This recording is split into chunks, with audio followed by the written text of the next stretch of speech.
Hey everyone, welcome to another episode of Coach's Corner. I'm solo today. Tony had a little accident. He decided to be a tough guy and tried to fight a crocodile and lost. So rest in peace, Tony. We dedicate this podcast to you. We've been diving into nutrition for the last number of weeks, and we have a really interesting guest who I think has a very unique look at the way we do things. He is Dr. Kashey, Dr. Trevor Kashey. Welcome to the podcast. How are you? Thank you so much, Tony. Feeling fabulous. How do you do? I'm doing very well. I can't complain. Yeah. Who would listen? But, yeah, it's true. We, I think 4 people, including my mother, listen to the podcast. Okay, so, good enough. Yeah. So you're really helping us. Yes. So I wanted to kind of start out. You are quite well known in the strength world in terms of, being a competitive athlete as well as a coach, a researcher. And I was hoping you could kind of dive into your background, how you got into this nutrition game. Oh my goodness. Oh, good. You like see the existential dread on the opposite of existential dread. I'd like to start when I talk about as myself as a wee lad. So, boys run around and they want to be like superheroes for Halloween or Wolverine or whatever. Yeah. And I you could see me in the corner asking, how did they get the metal into Wolverine's bones?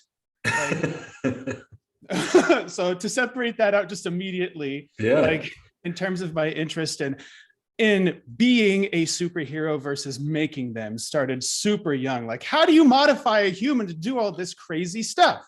Well, you inject adamantium in his bones, of course. Well, it just kind of went on from there.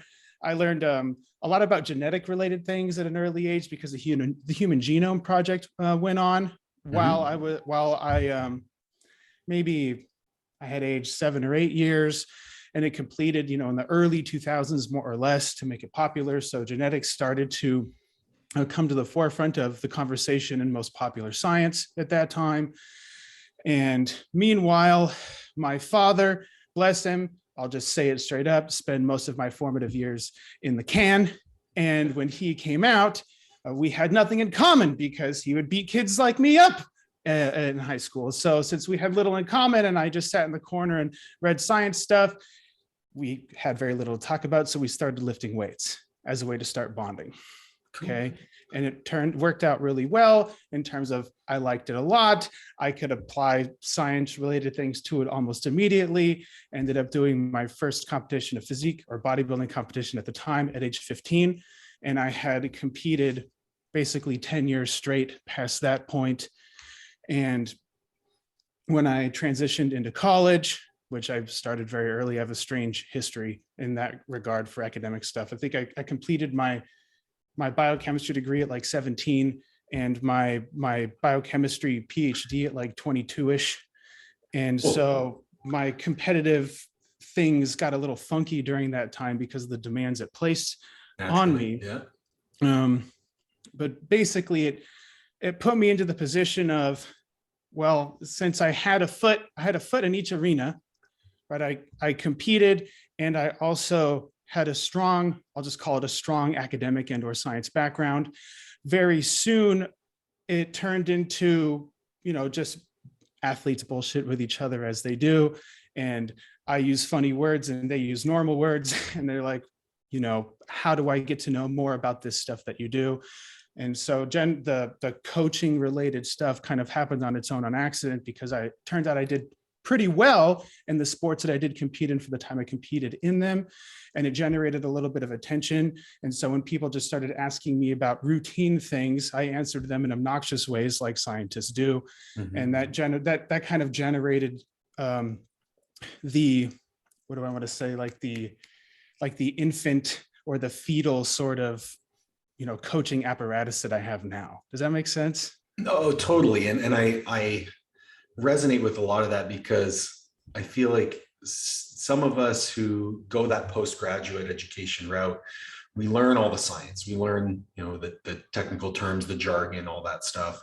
We know how to talk about biochemistry. But then when you talk to a person and you try to use that language, it just doesn't work because they don't have no idea what you're talking about. For those Even who, if they did, it would do very little. yeah, that's true too. What did you actually get? What your PhD is in what? Biochemistry officially. Okay, biochemistry. Okay, cool. Yes, And you competed in bodybuilding and strongman. correct. I started out in bodybuilding and then I competed in strongman into my mid 20s. So your coaching kind of spawned out of that, and I'm assuming started with athletes. Do you coach primarily athletes now or mostly Gen Pop? Me personally, I coach strange cases. And so it has little to do with athlete, non-athlete, whatever. It has more to do with, well, like I've talked to 10 other people and now I have found you. Right. And so sometimes that person competes, sometimes that person has a child with a strange condition, et cetera, et cetera. So I do a lot of consultation for what I would consider, I'll just call it strange cases, when they work possibly with somebody else on the team or someone else entirely. Like a couple of days ago, I did a consultation from one of the coaches that I have a friendship with, and I just spoke to his client because he had some interesting things going on out of the scope of what the coach knew, for instance. So the team that I have, I would say we coach primarily general population, whatever that means. I always kind of found that term insulting, mostly because like an expert in one field, I would consider a layperson in all other fields. Fair. And Yeah, so for sure. like it kind of like, well, I'm an athlete, you're a general like, what the hell does that even mean? Like, we all have things that we excel at. I excel at this relative to you. And so now we have an exchange of information and have a relationship where we both benefit. And so Absolutely. does that make, so like general population, like, yeah, a little bit of a trigger word, but like, No, that's fair, like, because I think it gets thrown around colloquially, but and when we look at it at the core of it, we all have the same, we'll say the same needs. We all want to be healthier. We all want to feel better. We all want to perform better. yeah, Whatever that, term performance means, yes, would definitely be relative to the individual. correct. So we had spoken offline about something that I found really interesting, because we have research, we have theory, we have practical application. One thing that you do, and I wasn't aware of it until we spoke, is you have and even talking about the term general population, the nomenclature that you use, you're very careful with the language that you use, and you make clear delineations between that science, theory, practice. Can I ask, like, what prompted such a hard line to be taken with regards to language, and why that's kind of an important thing that you touch on? Okay. I think that words matter a lot. I will start there. And I feel like you can resolve problems by resolving the language and reconciling the language you use to describe the problem you have. And so does that make sense? Yeah, absolutely. Okay. And so a lot of people, general population, whoever says, I want to get healthy. Well, what the hell does that mean? It means effectively nothing. And so in the back end, we have this whole theoretical foundation laid out for the semantic orientation we have. But basically, I've run this study on my own. I have asked a bunch of people in auditoriums like, hey, does everybody here know what healthy means? And everybody nods. And if you ask all 1,000 people, they all give you basically a different answer. Yeah, for sure. And so when I try to act purposeful with my language, it has more to do with, well, practically speaking, it means coming to terms. And I mean coming to terms in quite a literal way, where we might both use the same word, but it means different things. Thus, we make the conversation moot. And Right. so from a man to man or person to person or coach to client perspective, I think the actual words matter less than when we use these words with each other, do we know what they mean? Right. Yeah. And then when you get that reconciled, you make tremendous progress on both sides of the spectrum. And Sure. I learned this the hard way when I went and acted as a head physiologist overseas. Maybe I told you about this or not. I lived in Azerbaijan for a while, preparing few hundred of their athletes for the Olympics in Rio de Janeiro, and worked with hundreds of athletes, mostly in fight sports, and had maybe 5 or 6 different languages in the barracks that I lived in. And so the way that we communicated, like we had to make it purposeful by necessity, or things got really off track. Right. So I'll just give you a silly example, throwing my father under the bus, because my father works as a contractor. And so he hires or works with lots of Spanish speaking laborers.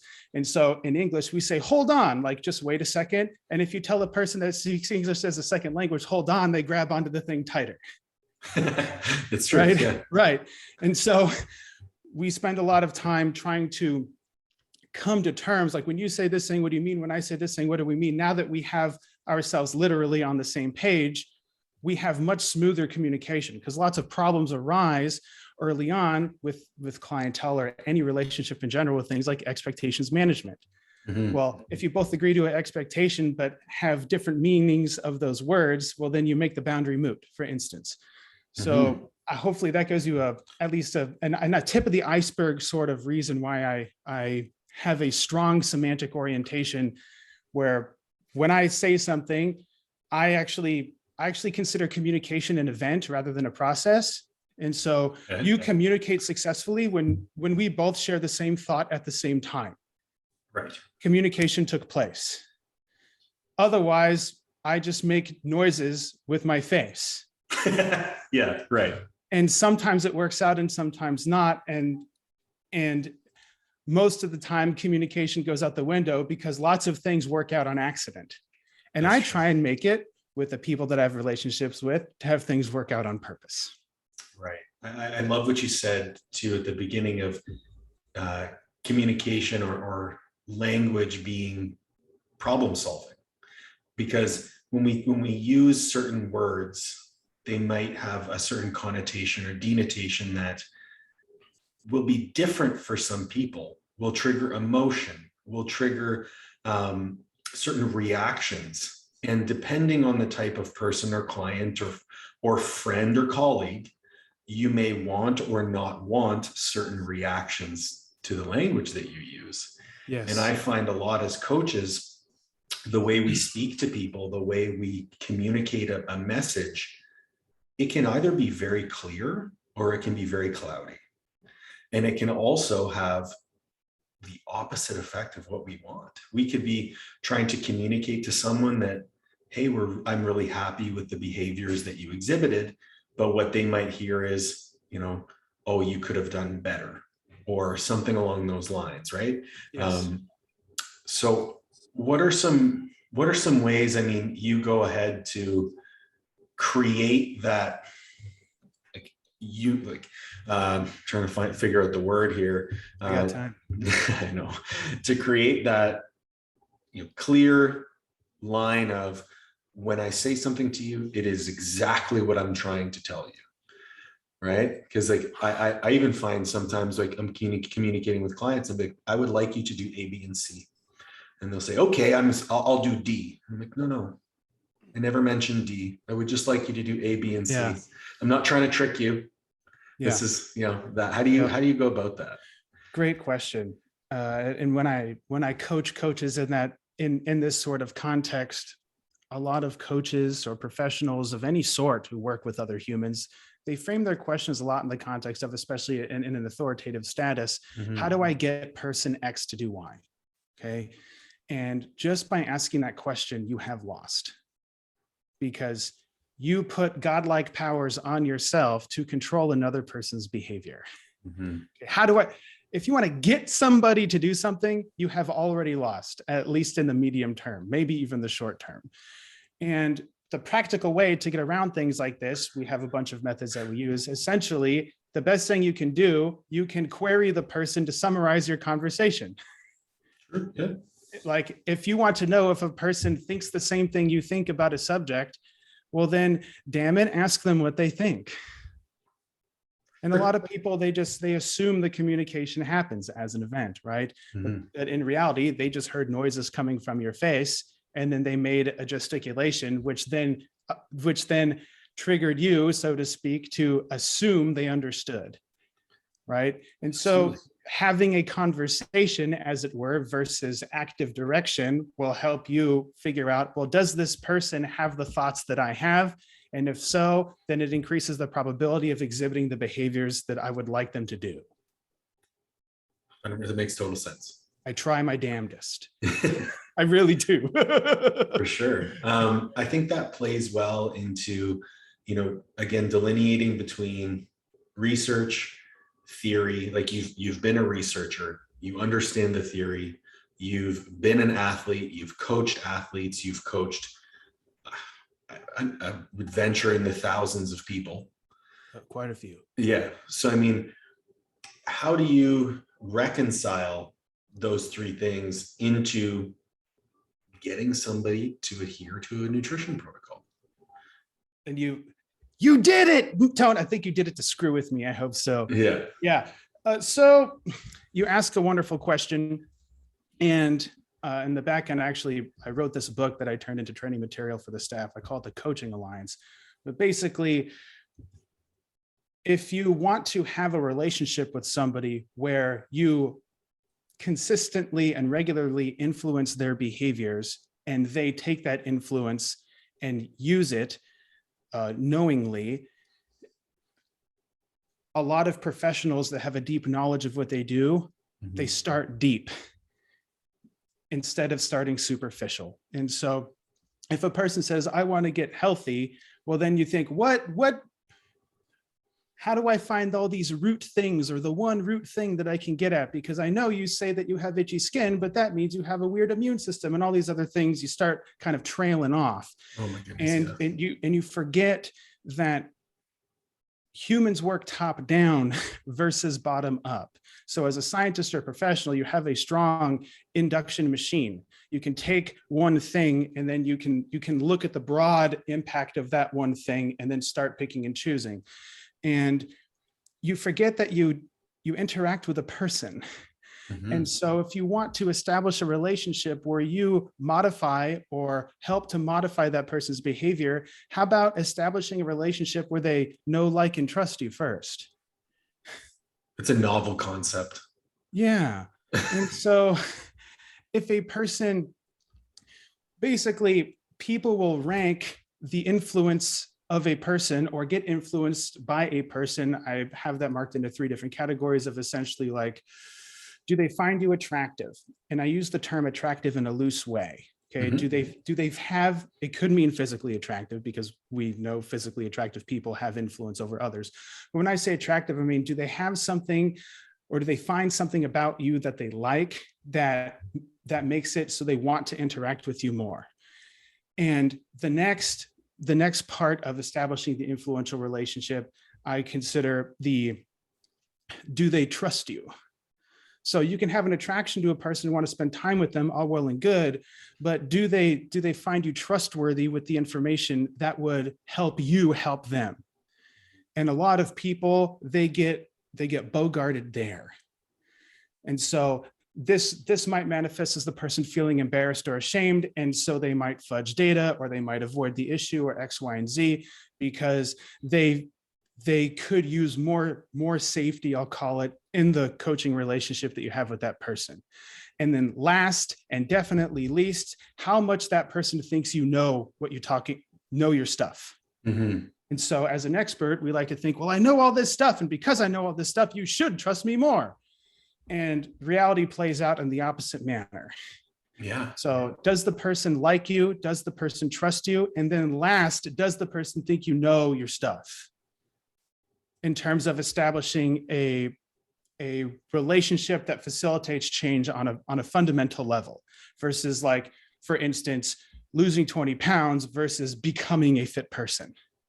Right. So it's the process versus outcome conversation. And yes, we talked about buy-in a lot on the podcast. I like to look at buy-in personally as, we're educating our clients, we're empathizing with them along the way. As they start to go through the process, they see the evidence of positive outcomes, and then further to that, they're bought into the process, because that cycle completes itself, because you continue to educate, continue to empathize, continue to see positive evidence. and they continue to Yes. adhere. And through that, they improve their confidence, their self-efficacy goes up. And we know that self-efficacy is the number one predictor of long-term adherence, and they're well on their way.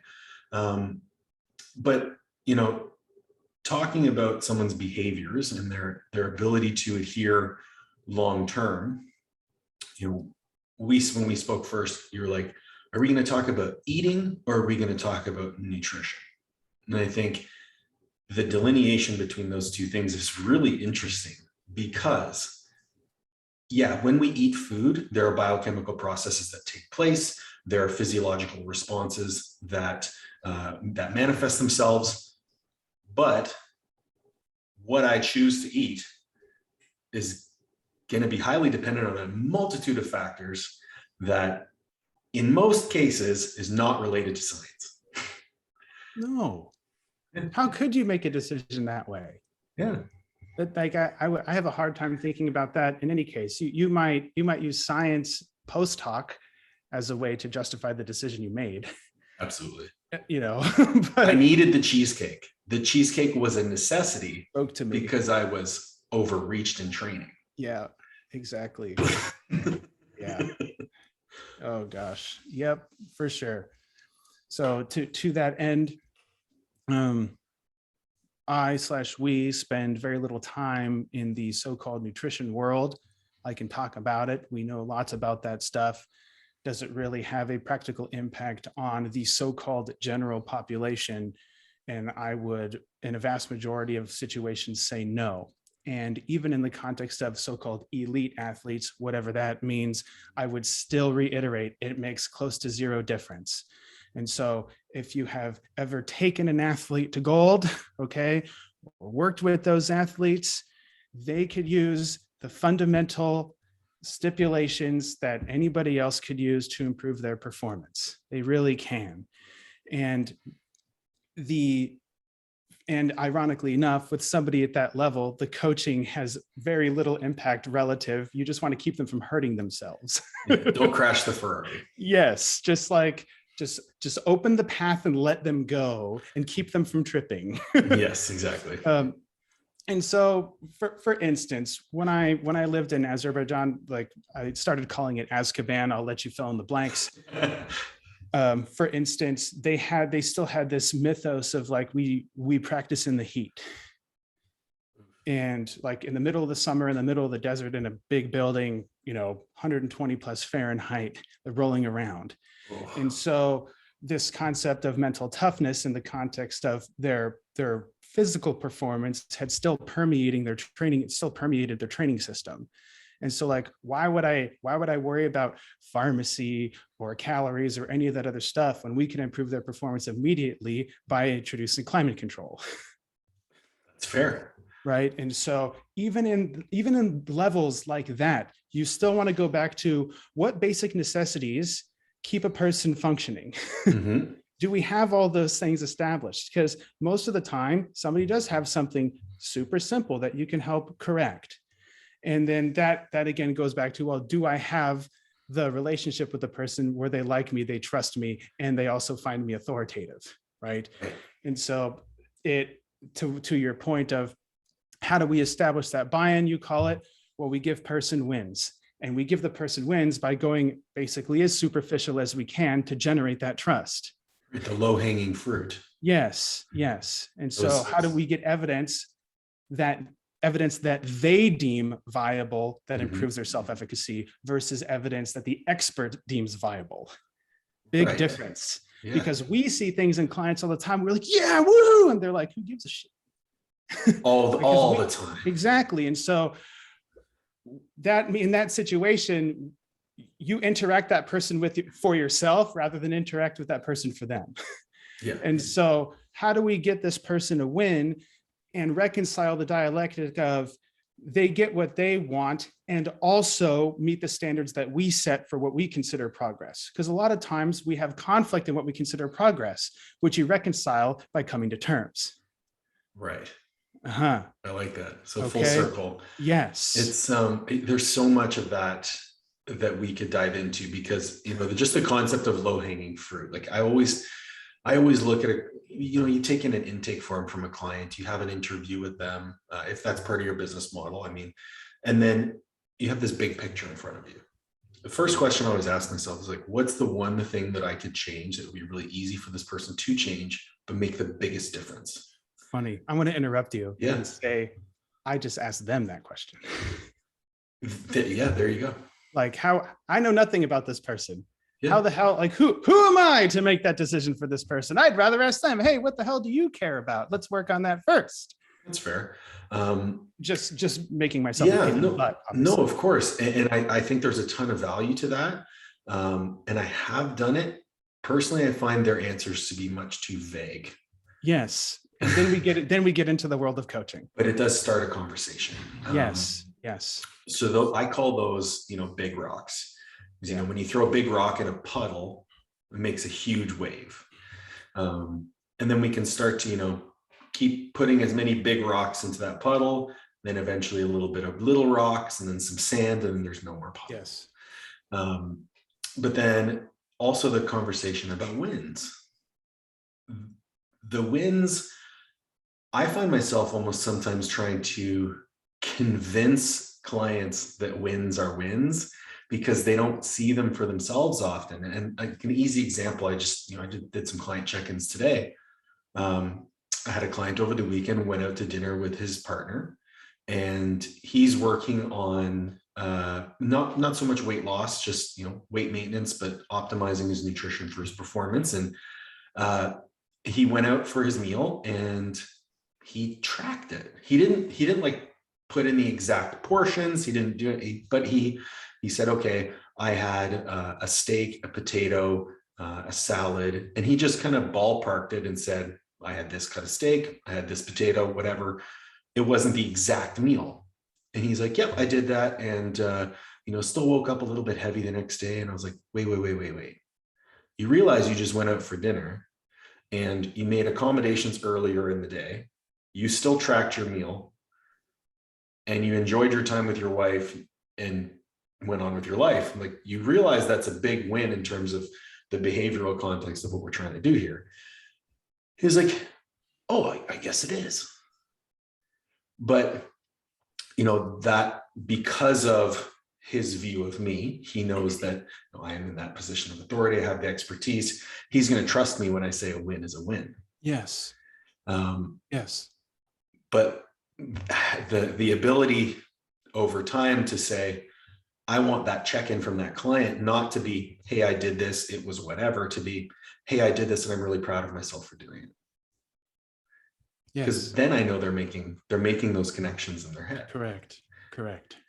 Yes. So in your experience, like working with your coaches, is that something that you guys like? I feel like that's the education process, right? You could call it that. Yeah. So I consider it closer to like teaching people, educating people so that they can coach themselves. Right. And so you described essentially a cognitive reframe, like the oldest trick in the book for coaching anybody for anything, right? They see it one way, you introduce a different perspective, and hopefully it creates a change in their beliefs, which then modifies their mood balance. Okay. And then that would affect their efficacy and et cetera, et cetera. So I agree that once you establish the authority, once you establish the trust, then people start making themselves open for those sorts of reframe techniques. And so in the beginning, you get the buy-in literally. So you have an exchange of funds, they gamble their money, so to speak. Okay, they take a risk.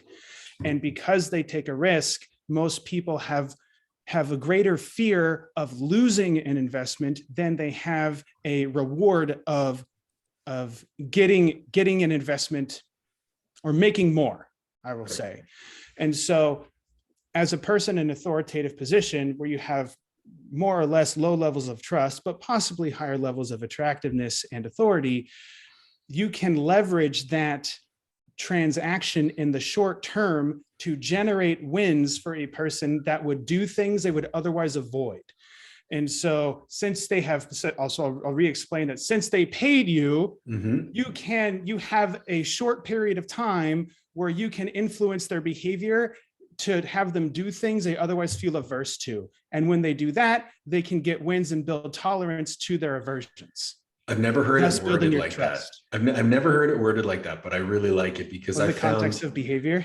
yeah, because it's so true. Like, you know, every time I've gone through a pricing change for my services, I would say the quality of client always goes up in terms of, Yes. I always get more adherent clients because, Yes. and I found it's like, they're making a larger financial investment.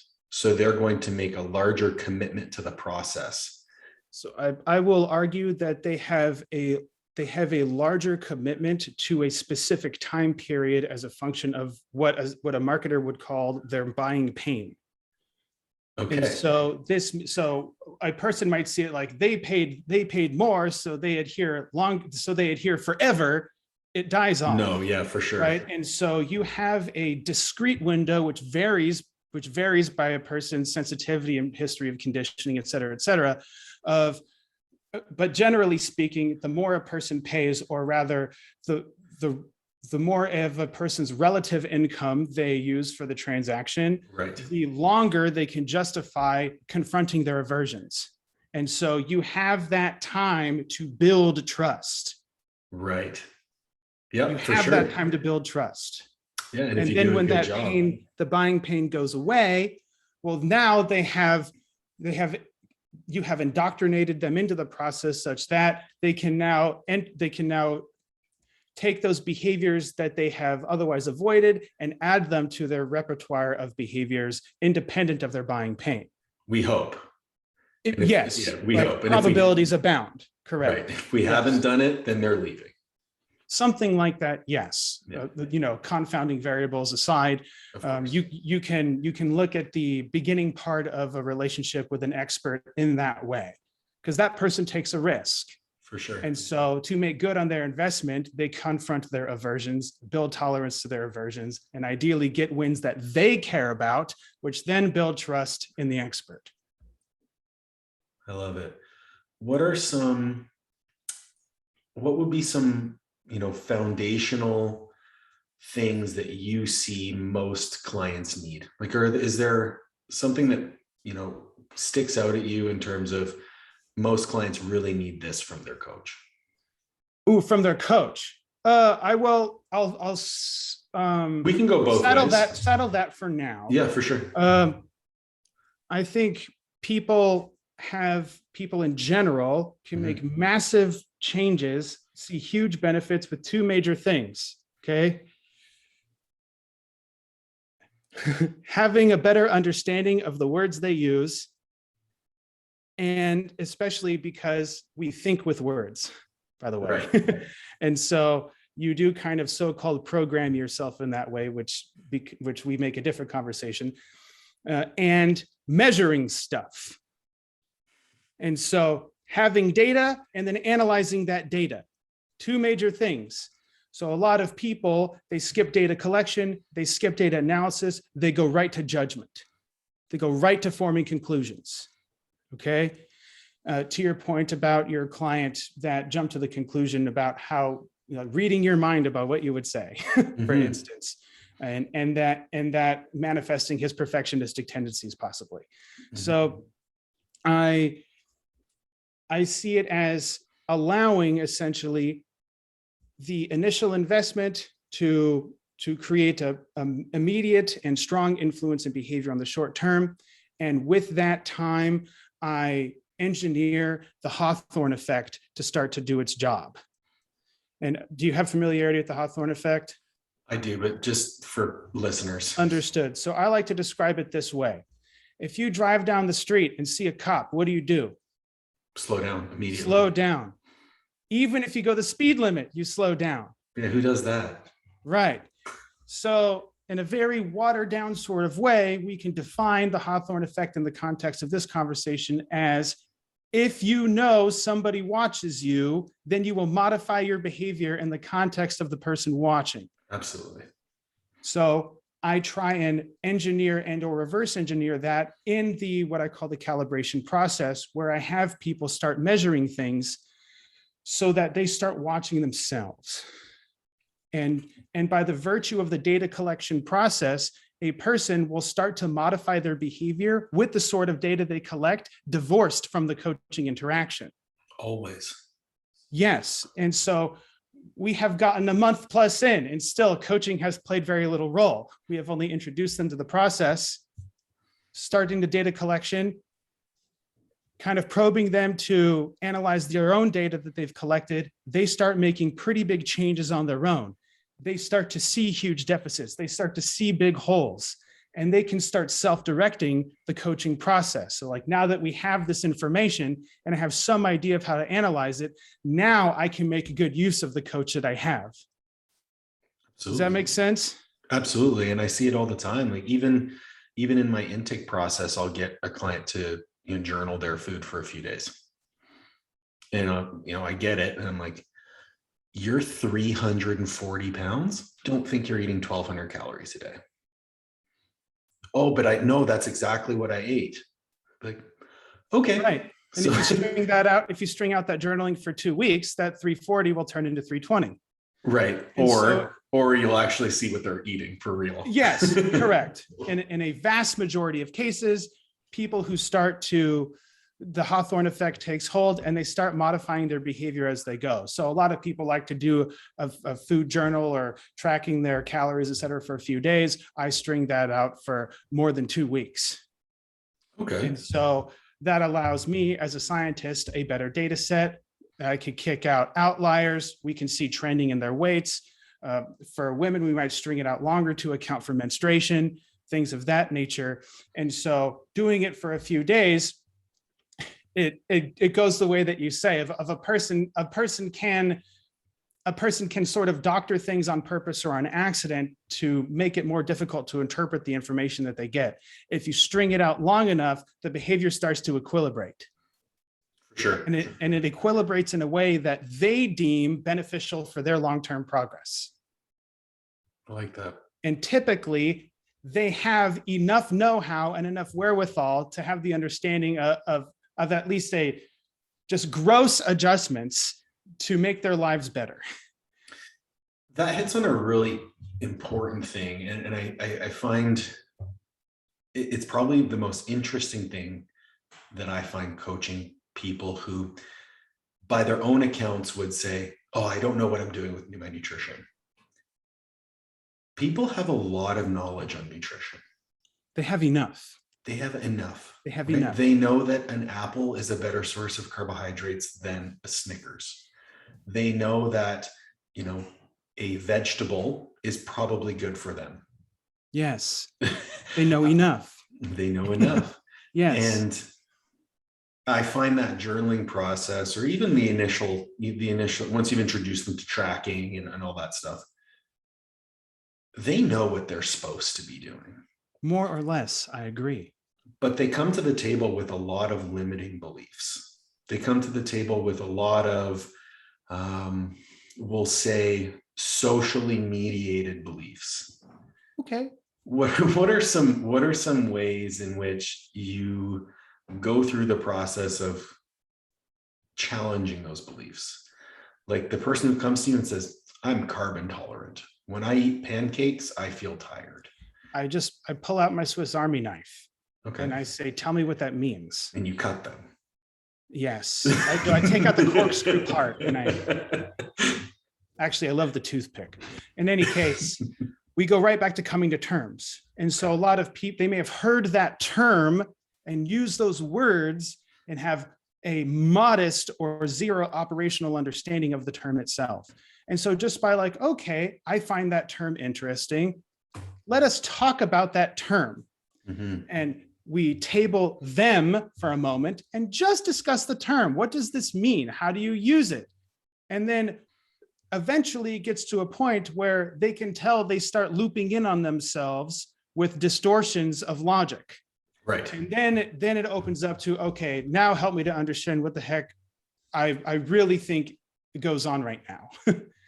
And so to your point, almost every time a person comes with a lamentation or a complaint of that nature, they use a word or term they have heard and have a modest understanding of it. And so just by coming to terms it allows you to reconcile that issue and then talk about a problem that really does pertain to their day-to-day life.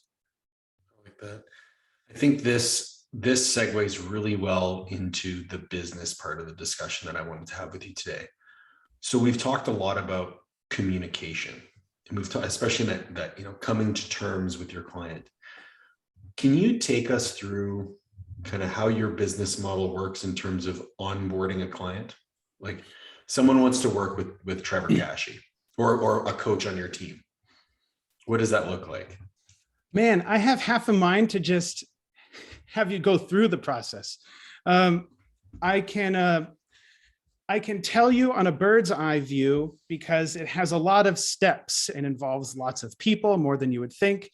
And so, for instance, a person has 3 interviews before they even talk to a coach.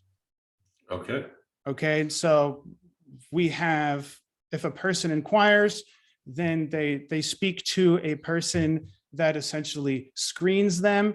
Would you make a good fit for the program? Do you have medical conditions? What sort of expectations do you have? Maybe we can modify and set some expectations to prepare you to talk to a program director who then takes the notes from that first interview and then sort of helps them to devise a plan to say, well, since we find you a fit for this program in general, you can expect to see these sorts of things. What sort of comments or concerns do you have? At such point, the person would essentially sign on. And then after the person signs on, then they talk to essentially, we can just call the person a head coach. And then the head coach takes the notes and phone calls, the previous 2 phone calls and the current conversation to do a match. And so we put a lot of effort into matching dispositions so that we can facilitate the trust and bonding process faster. So for instance, we will do just basic demographic matching on the outset. Like I have a coach who, spent a lot of time as a SEAL. And so if somebody from the military comes through, then he gets front listed for interacting with that person, for instance, because they will bond and build trust faster. And so I take the position in situations like that, it garners better long-term progress because you truncate the time, effort, and resources to get the person indoctrinated versus bought in. So I consider the buy-in process a temporary thing. You literally paid money, we get the person wins. And then after that, it transitions away from getting bought in and more into indoctrination. They use the words and terms that we use. They exhibit the behaviors that we consider beneficial for the long term. They start acting and speaking and thinking in ways that we have, in the context of our model, help people live a life they experience is worth living. So does that make sense? It's very reminiscent of like a hospital triage almost. Like, you speak to the person, the clerk, then you go in and speak to the nurse, and then they tell you which doctor you should probably be seeing. Well, think about the alternative, like just messaging some guy on Instagram and he goes, yeah, I can help you. Sure. Yeah, but that's how I started my business. Exactly. Yes. And so that speaks little to the responsibility of that sort of behavior. Of course. And so as an expert and a person with education, you do that triage yourself. Right. And so when the business grows, you would feasibly, I'll just say, if we swap positions, you would have more phone calls than you would have time every day. Oh, absolutely. And so I've already run into things like yes. that. And so I consider that process something I went through that process on my own as well when I first started. And as the business grows, you start to have specific positions based off of the human resources that you have, because you start to spend more time signing people up and having interviews than you actually do coaching, or vice versa. And so eventually it gets to a point to where, how do I best use my time? How does the person under me best use their time based off of the strengths that they have? And eventually, as the business grows, you get more specific and more specific positions. Right. How long have you, like, when did you start your business? Good question. So I started doing business transactions in this realm greater than 10 years ago. Mm-hmm. TKN, as a person would see it today in terms of a more formal structure with the team members and processes, et cetera, would say 2016. And then I had partnered with another business for a couple of years before that. Okay. So I would say, 6 years or so, 7 years. Did you ask that question? How long or when? Sorry, I lost track. Both. Okay, It was a great answer. Yes. Between 5 and 10 years. Yeah, perfect. Yeah, like I started primarily coaching training in university, like when in undergrad. So it was like 2007. And then it transitioned and just kind of did it. Like my background is in collegiate strength. So our mutual friend Jen and I used to work together at USF. I ended up doing one of my master's degrees at USF, and pursuing collegiate strength. So I did it on the side a little bit here and there, transitioned out of collegiate strength, kept it as a side gig. And then I only recently started doing it full time. Like I could have gone full time earlier, but I just kind of didn't want to make the jump. Yeah. But even now, I'm finding the balance of time in working on my business versus in my business is a big challenge. Yes. What were some of the initial steps or things that you did once your business started to grow? Like what was like to get to a point where you now have, I would say, quite a large team, but it started with just you. Mm-hmm. What was the process? Okay. Well, it kind of happened all at once. This transition from like working by myself 18 hours a day, 7 days a week for 6 years straight, with people in every time zone, right? Like you probably have an idea of how that works or goes. I had the opportunity to do a joint venture with a good friend of mine, Alex Hormozy, where he had a business with lots of clients, hundreds of clients on his own, where he does. Now he has transitioned more into business and marketing coaching. So I'll describe it as such. And so he proposed to his clients that they all do a fitness, nutrition, accountability-esque program together. Okay. And so he had huge buy-in from hundreds of people and called me up and said, "Hey, you want to do this?" And I was like, well, shit, that would take more than just me, excuse the language. No, and so that kind of forced me almost overnight with my wife to then structure a business almost literally overnight to facilitate a large scale program in a very short order. Right. And so I just took that as the, shit or get off the pot sort of moment that we all end up having. I got presented with an opportunity and I could shy away and say, I just want to keep doing this on my own with the way I currently do it, or I can turn my entire life upside down so that I can facilitate this new venture. And it ended up going that way. And over the years that I have coached and consulted, I had approximately 0 problems finding any quality people because I had so many people on my roster for multiple years. And so in the beginning, I coached a lot of people like you, for instance. And so, well-educated, accomplished in their own right in the sports and areas of study they had, also had experience working with clients, maybe. And so I got to put my feelers out with any person that worked with me for greater than 3 years, I set as my limit. And so my first cohort of coaches that I used when the business first started only consisted of people that had mentored with me for 3 years or greater.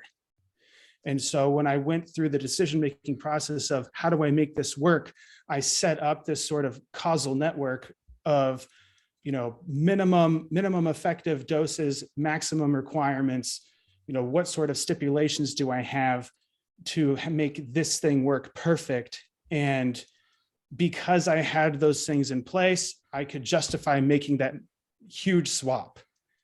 And so I had to pull from all the resources that I had and goodwill that I had gathered in the years prior, and then cash those checks, so to speak. And a lot of people felt super eager and happy and jumped at the opportunity to do a massive project like this. And so it started that way. That's really that is really cool. Like they, like that. Yeah, it really seems like you overnight, as you said, you decided to, do the thing, man. And the fact that you had that many clients over 3 years, I think I'm thinking in my roster right now, I'm like, if I really wanted to add people to my team, I definitely have people that I could easily add to my team. As a business owner, I consider it a great place to start and a poor place to stay. I like that. I would agree, because I'm sure over time, you've also mentored coaches in different capacities. And I would assume that some of those coaches have become coaches for you as well. Yes. And from a logistical standpoint, when you first start a business, I'll just for the sake of our conversation, say real business. Yes. Okay. As the business grows, or when the business first starts, everybody does all positions all the time. Yeah, for sure. Okay. And so when you hire your first person, you will have the expectation that they just they represent maybe 50% of you. Mm-hmm. Like, can you just do all the stuff I do half as good? Thanks. Okay. It kind of starts there, right? Fair, Because yeah. nobody will ever act the same way you do about your baby. Right. Right. And then as the business grows, systems get more sophisticated, job descriptions change. And so in the context of business growth and development, it causes a lot of angst and issues with the first round of staff, right? Yeah, for sure. And so as the business grows and things change, some people have more flexibility than others. And some people, you come to the understanding that we'll just do this until we hit this point. And then, for instance, I might help you get another position. Right. And so in some instances, I just took it as hey, you can have a 2-year paid internship with me. And after that, I can hook you up with something longer term, for instance. Mm-hmm. And so it has to do with what got you here differs from what will get you there. And yeah, for sure. And I mean, I like the idea, well, not the idea. I like the fact that you mentioned you're doing everything all the time. And the people that come on initially are going to have to do the same thing. yes, Until you get to a point where you can specialize in positions and say this is our admin person. yes, You are a coach. All I want you to do is coach. yes, Right. And then as a business owner, you step back and say, well, I still need to be the owner. I still need to oversee. I still need to mentor my staff. I still need to focus on business development, but I still need to coach people too. One thing that I cognitively struggle with is, well, if I want to grow my business, I never want to stop coaching, because I look at people who have started coaching businesses and built them. They do very little coaching anymore. And for me, I'm like, that's the whole reason I got into this. Well, a great opportunity to come to terms. And Yeah. so if you define coaching as talking with Sally and her grocery getter day to day to help her lose 10 pounds versus do I establish influential relationships with people so that they can have a life they experience as worth living, which I more or less define coaching in that way to bridge the gap between intention and intervention. Well, then as an owner, you do the most coaching. You do the most intensive coaching. Right. And so whether you have a client facing position, we would leave to reconcile when we come to terms. And so, for instance, if you have 10 coaches, then you would end up coaching them. Yeah, for sure. Okay. And then they would come to you with things that they find above their heads. And so you still have 2, 3, 4 orders of differentiation. You still have, at the very least, tangential contact with clientele directly through the coaches that you have, because they will come to you if you raise them good. Okay. Right. And so additionally, the sort of coaching that you do ends up changing. And so you take a more of a leadership role than a caregiving role or parental role. And so in the context of behavior and the dynamics of those sorts of relationships, we set up a lot of our interactions based off of things like family dynamics and other things like that make a different conversation. basically, when you get into a leadership position, you have massive levels of trust, you have massive levels of attractiveness, and you have massive levels of authority with your clientele, so long as you have some sort of tangential contact with them. And so this can mean a multitude of different things. It could mean that if you randomly call up one of your clients and say, hey, what's up? You could change their lives forever. It could also mean that when you start putting out content for the clients at large, then they get to interact with you through the content you put out. And so if you define coaching as, well, I send text messages and emails to this person at a specific cadence so they can get X and Y result, well, then you will end up running out of time and energy very fast. Absolutely. And so if you think of coaching in terms of establishing an influential relationship that helps a person have a life they experience is worth living, well, then that really puts you in the position to play your strengths in any sort of position that you put yourself in the business. I like that a lot. I like that a lot. I definitely see that as an opportunity as a coach to expand your scope, right? Because when you go from the one-on-one client-facing coaching relationship to a professional to professional coaching relationship, it's a different skill set. Yes, kind of. Yes. I would say the scope changes. Like you're no longer talking about carbs and fats. You're talking about a lot more psychology. You're talking a lot more business development. Like, how does this coach continue to build their own business, right? Because I would never, as a business owner, especially in the scheme of coaching, I would never want to be in a position where I would have to get all of my coaches' clients. Well, then you will put yourself in a crazy position if you want to grow a business. Explain. Well, my coaches just coach. They don't. So, no. And Okay. so if I expected the coach to have more than one position, then they get crappier at coaching. That's fair.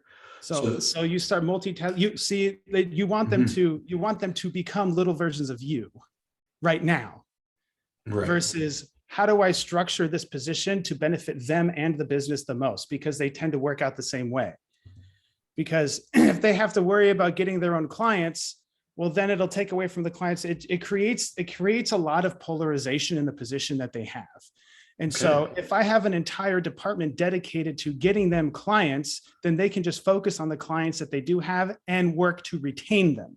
And so from a business structure and operations standpoint, I take 100% of the emphasis off of acquisition and all of that emphasis onto retention. So you have zero responsibility to get any clients. You have all the responsibility to retain them in the context of what they wish to accomplish within the coaching program. Okay. So my question then becomes, as your business was growing, I'm sure people would approach you and say, I want Trevor to coach me. How did you navigate that conversation of, I'm not going to coach you, but you can work with one of my coaches? Good question. And still a conversation I have frequently. And thankfully, I consider honesty the best policy. Okay. And so in a lot of situations, I'll just say a lot of situations, a lot of conversations, I can say and mean that this coach will coach you better than I can with the position I have right now.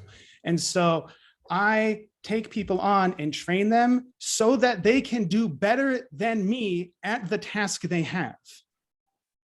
Now, I can do all the positions, just like any business owner could. They can do their job description and excel. And since they only have that thing to worry about, they can spend the time, energy, and attention to get that person to a position they want to get. And most people have goals or ambitions such that, do they need somebody like me to help them get there? No. And so I can have a really candid conversation if I want to, and I do a lot of the times, that like, look at my calendar. Yeah. Where do I find a space for you there? And so I spend all my time, energy, and attention on the coaches that I have. They've worked with me for 5+ years, many of them. And so now you have the opportunity to get all that stuff that he knows. He speaks my language. and he can get you there faster and better than I can. And I can say that and mean it. For sure. I can say that and mean it. And so like, I make the joke of like, well, if you grow a horn or get some other crazy stuff happening, well, then give me a call. Otherwise, driving a tank to the supermarket, hanging up a photo with a sledgehammer, that sort of thing. You would get more value out of this other person than you would with me. Very cool. And I say that every time because I mean it. Yeah, I like that. I think the last thing that I want to touch on is something that I found really interesting when I looked at your website, was that you actually have a program that trains your clients on how to be clients. You called it your Kickstart program. Yeah. I'm wondering if you could kind of go into what that is, how it kind of came about. Good question. Because it's really like you're training your clients on how to be your clients. So I consider that the purpose on the back end. It still has obvious front end, superficial and deep benefits for people that join. Super. It's a thick curriculum. Yeah. Yes. Yeah. Yes. Yeah. So like it has a multiple fold purpose. And at the end, it just so happens that they now get greater value out of one-on-one coaching, more than I designed it specifically to prepare people for one-on-one coaching. I like that. So just for clarity there. And so as many, novice and veteran coaches alike would understand, it takes for many people, general population, it takes them many weeks or even months just to get their act together so that they can start benefiting from the process you have in place. A lot of troubleshooting, a lot of how do I do this? What about that? This situation, that situation, lots of troubleshooting for things that I integrate into the Kickstart program. And so you have a curriculum, we have lots of calls, heavy community basis, so that they can get the basic and advanced skills over the 3-month time period, so that when they do graduate from the Kickstart program, they can work with a coach one-on-one and hit the ground running. Is it an evergreen program? Like it runs on specific timeframes, or it can be jumped in at any time? So we take classes effectively. Okay. It has discrete starts. Okay. It has discrete starts. And so Very we cool. take on a few hundred people at a time. Mm-hmm. And then at the end of that, we transfer those people onto the private client program. Mm-hmm. And then probably once a year or so, we have the private clients and go back and redo that Kickstart program. Okay. And it just, lots of books stay alive. If you watch the same movie twice, read the same book twice, you get more and different stuff out of it, same sort of thing.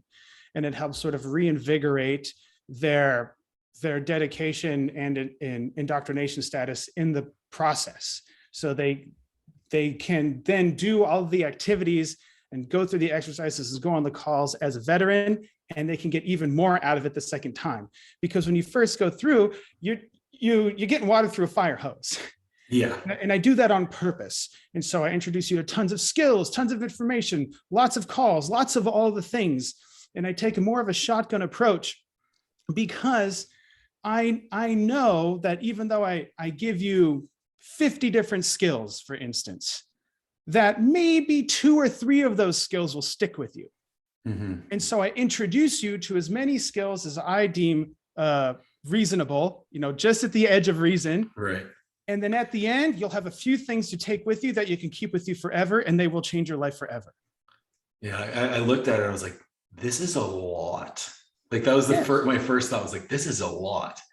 And then we chatted and it's such a good idea, simply from, like you said, like it bypasses that almost that acclimation phase, that like get your shit together phase. Yeah. And then the person can jump right into that coaching relationship and have a good handle on the framework required in order to be successful. And they can just, hit the ground running.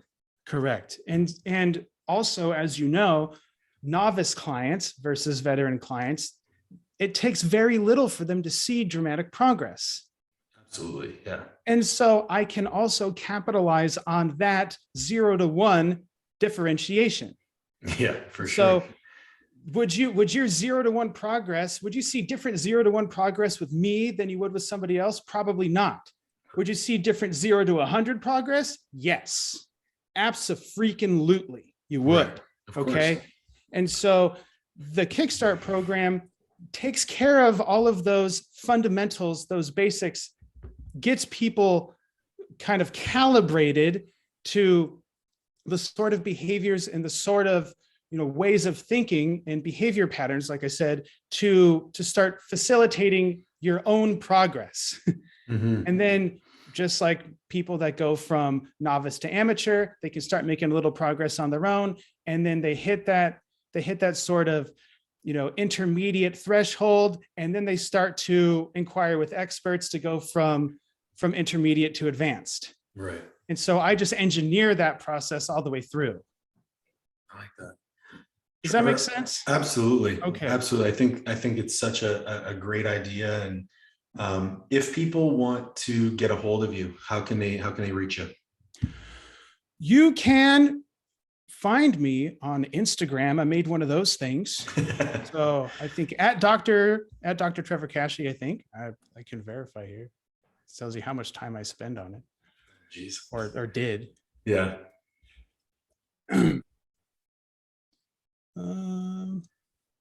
Right, at Dr. Kashey. Yeah. Perfect. Yep. You could also go to trevorkasheynutrition.com, but go to Dr. Kashey. That inbox gets surveilled. Surveilled. It gets surveilled. Perfect. This was a terrific conversation. I really appreciate you taking the time to chat with me. I was very much when I spoke to Jen and she suggested speaking to you, I was getting ready for this really nuts and bolts, X's and O's kind of conversation. And I was pleasantly surprised at how much we focused on the individual and how that was the center of our conversation. Because I think, you mentioned it a couple of times, we as coaches tend to overcomplicate things, plain and simple. And I think the better we're able to communicate, come to terms, and give our clients the tools, the better their outcomes are going to be. Yes. That has very little to do with science. Do you want to do science on people, or do you want to help them accomplish their ambitions? I think that's illegal. Well, to do science on people? We all have, if you have an internal review board, Yeah, fair. Yeah. Yeah. Well, Trevor, to that end, right? yeah. Like, just what problem do you want to solve here? Of course. Yeah. Of course. I really appreciate your time. Thank you so much. Absolutely. And Thank you so much for having me. people, reach out if you want to get a hold of Trevor, Dr. Kashey on Instagram. Thanks so much. Absolutely.